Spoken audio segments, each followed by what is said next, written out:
Shalom, amados, em nome do Pai, do Filho e do Espírito Santo.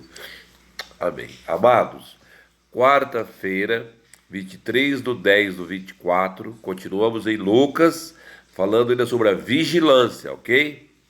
Lucas 12, 39, 48. Catecismo da Igreja Católica, 26, 12.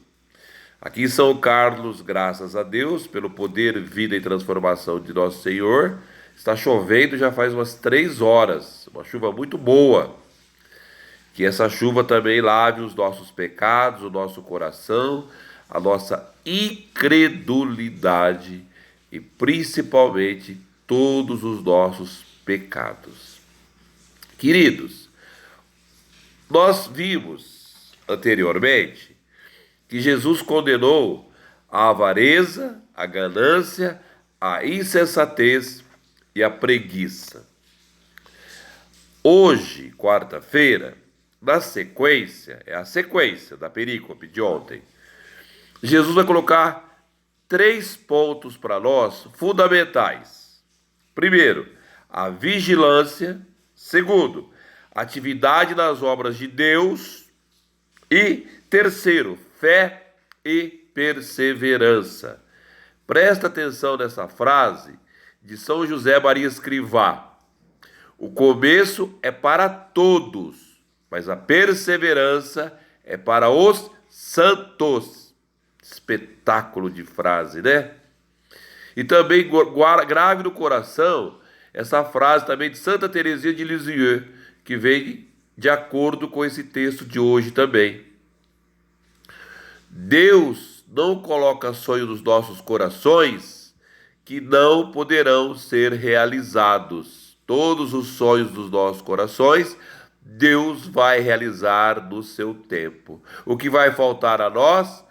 Fé e perseverança. Não desista. Tá difícil? Continue. Tá difícil? Ore. Tá difícil? Fé. Tá difícil? Perseverança. Tá difícil? Vigilância. Certo? Então vamos começar. Lá no versos 41 até o 44, vai estar assim,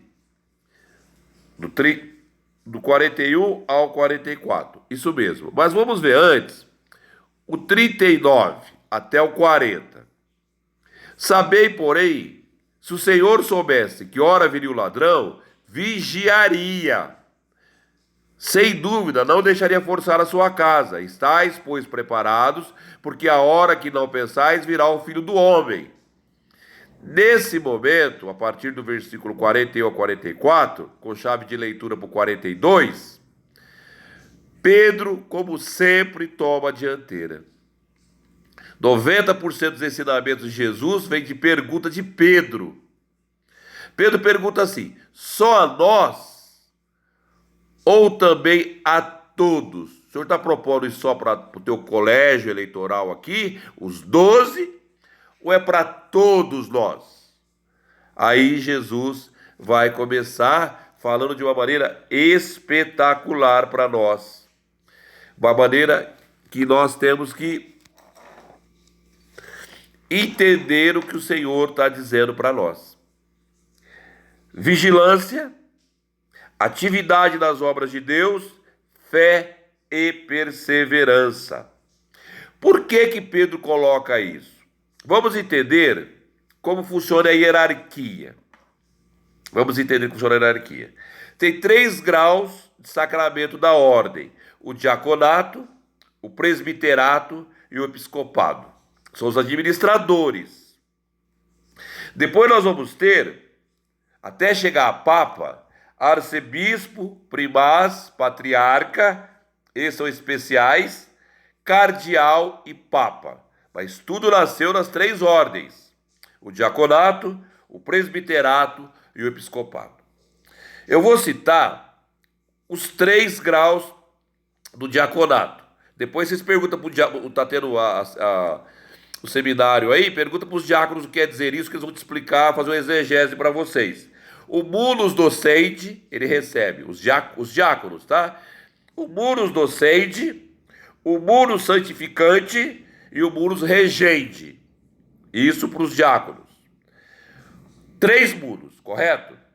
Catecismo da Igreja Católica, 1533 a 1666. Quando, amados, que isso vai acontecer na nossa vida? Os administradores. Mas existe também, dentro da Igreja Católica Apostólica Romana, os leigos, os fiéis cristãos, que somos nós também. Nós também somos administradores. Deus deu os dons para nós. Deus deu dons, Deus deu família, Deus deu filhos, Deus deu esposa, esposo, casa. Deus deu os dons. É só pegar 1 Coríntios 12, os dons, certo? Continuando, pois eu vou explicar para vocês das 4 vigílias, para ver que hora que vai chegar. Lá no versos 45, nós vamos ver, vai ter 4 tipos de administradores. Primeiro, do versos 42,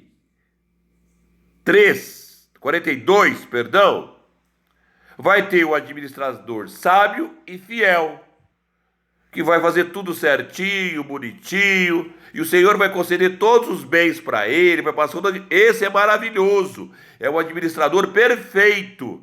Pode ser diácono, pode ser presbítero e pode ser bispo, ou pode ser leigo fiel. Eu, irmão Renato, estou sendo sábio e fiel daquilo que Deus me concedeu como dons. Versos 45 e 46. Agora vamos ver o segundo tipo. O segundo tipo extrapolou as suas funções. É mau. Espanca os servos e servas, porque o Senhor está demorando a chegar, não é dele. E aqui é espetacular que o Senhor coloca as mulheres também, servas. Jesus não deixa as mulheres fora, ele põe servos e servas. Olha que espetáculo de Jesus. Ele traz as mulheres para junto dele, ele traz as mulheres para o serviço, ele traz as mulheres para poder trabalhar na igreja, espancar os servos e servas.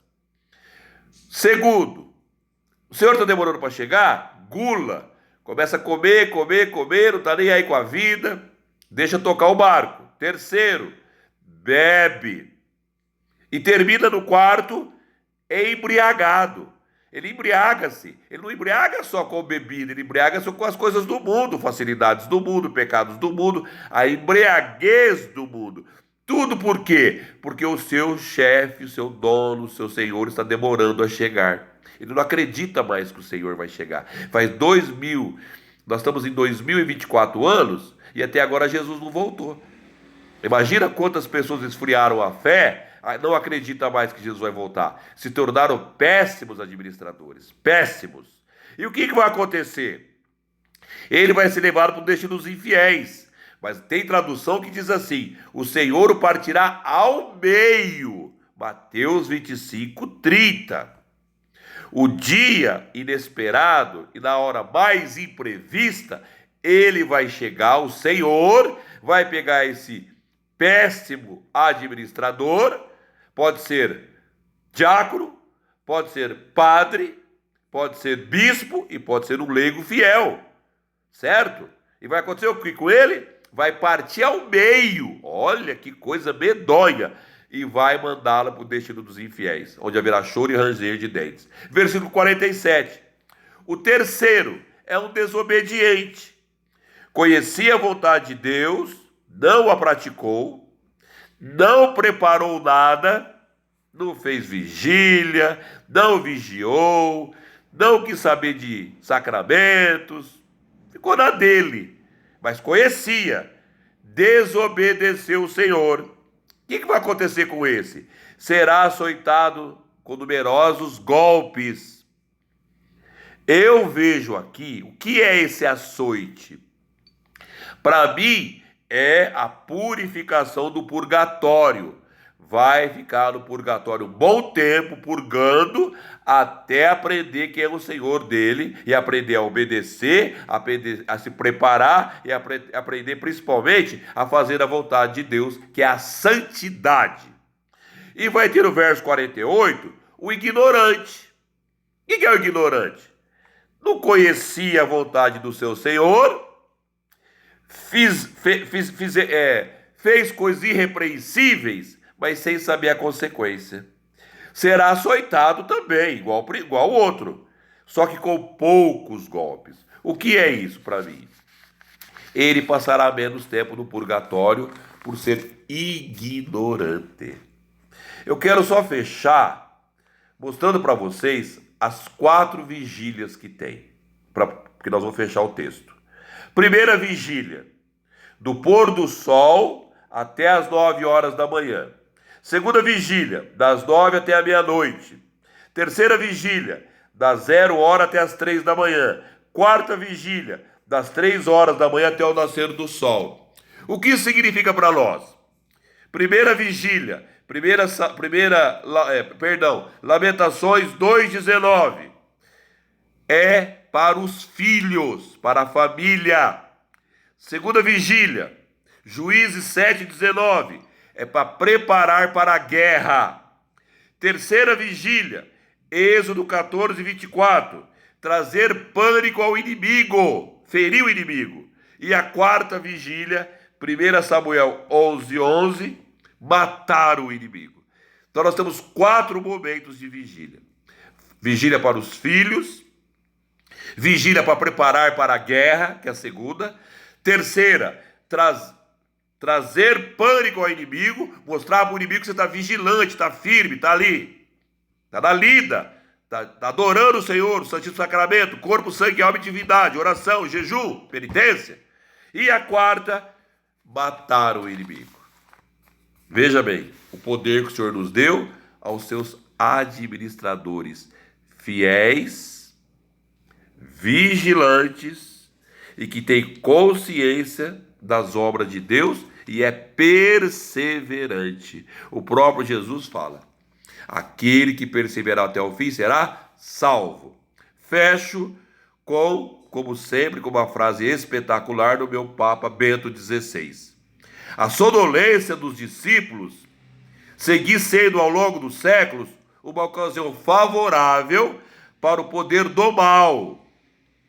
Essa falta de sensibilidade, vigília, fé das almas confere o poder do mundo ao maligno.